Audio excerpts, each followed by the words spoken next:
Baik, kita masuk ke slide pertama. Bunga Rafflesia. Bunga Rafflesia ini memiliki nama Latin yang bernama Rafflesia magnifica.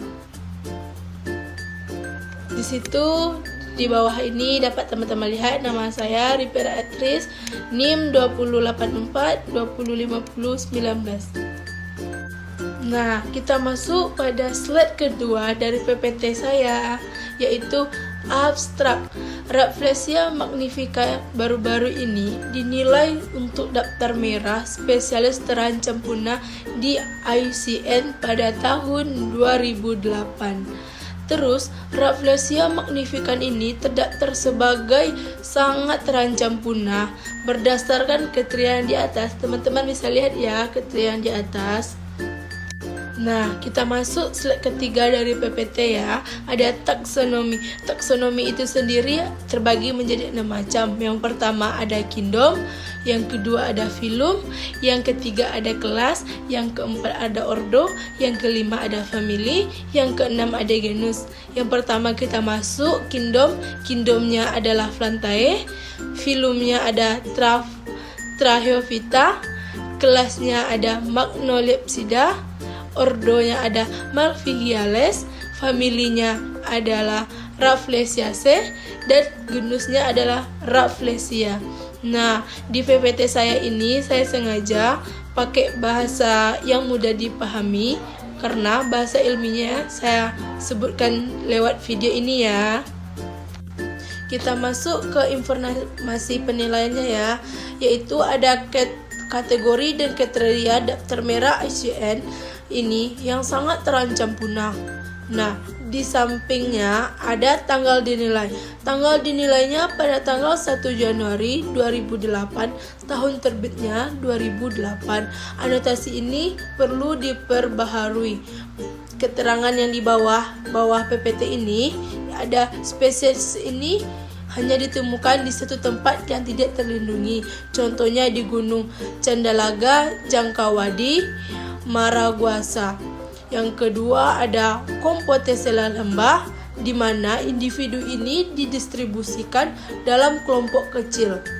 Nah, mengingat kisaran yang kecil, terus menurunnya luas dan kualitas habitat ini, dan ukuran populasi yang sangat kecil, spesies ini terdaftar sebagai sangat terancam punah. Nah, begitu ya keterangan dari informasi penilaian bunga Rafflesianya. Kita masuk pada jangkauan geografisnya. Jangkauan geografisnya masih ada penduduk Filipina, jumlah lokasinya ada 1, batas evaluasi atasnya ada 800 meter, dan batas evaluasi bawahnya ada 600 meter. Nah, hanya diketahui dari Mindanao, pulau dari Filipina itu, di mana ini direkam di Gunung Candalaga Jangkauan, Maraguasa, Compostela lembah.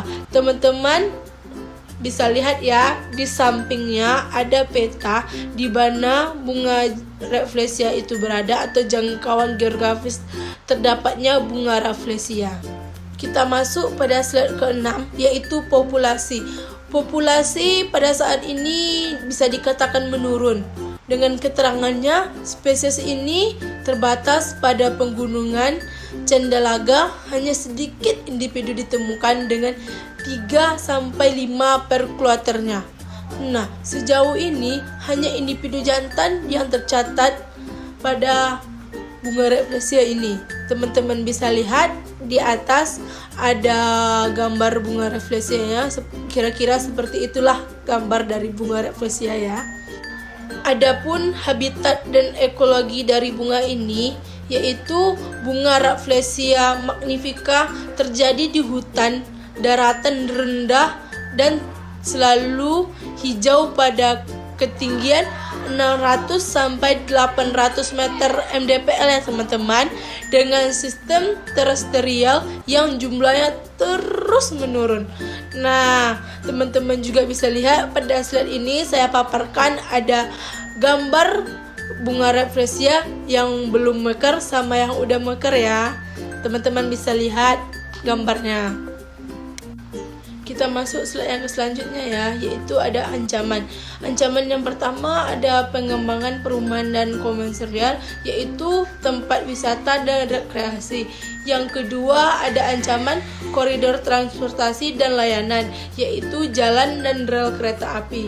Yang ketiga ada pertanian dan agrikultur, yaitu tanaman non kayu tahunan dan abadi. Yang keempat ada pemanfaatan sumber daya hayatinya, yaitu penebangan dan pemanenan kayu.